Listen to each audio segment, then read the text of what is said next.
What would happen if you were browsing through a box with pieces of old manuscripts and you found a piece of paper with these letters written on it? I mean, let's assume this piece of paper is very old, very damaged, and gives you hardly any clue what's actually written on it. Well, we have the word Jew here, which is quite distinctive, and there is the verb to show, but that's not much to go on. Does the other side of the paper offer any assistance? Well, this might be the phrase, purpose I was born. We seem to have here the end of the word world.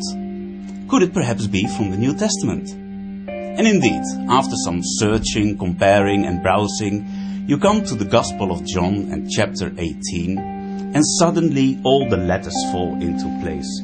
You have a perfectly readable text here. And the same is true for the other side of the paper. The text runs as smooth as you can imagine. We have here a manuscript from John 18. Something like this happened to a certain scholar back in the 1930s, when he was sorting out a box with papyrus manuscripts with Greek text. On one of these fragments, he found the Greek equivalent to the English letters and words of John 18.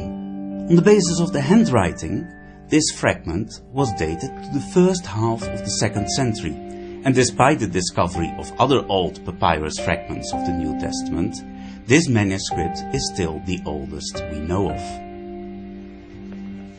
The text of this copy of John describes how Jesus accuses one to have him crucified by the Romans, and the last letters on the front of this fragment come from Pilate's question to Jesus, "Are you the King of the Jews?" Then there is some text missing further down the page, but the back of our fragment continues the story with Jesus' answer to Pilate. He explains why he came into the world. For this purpose I was born. Why did Jesus come? To bear witness to the truth. Everyone who is of the truth listens to my voice. Jesus puts a question to Pilate.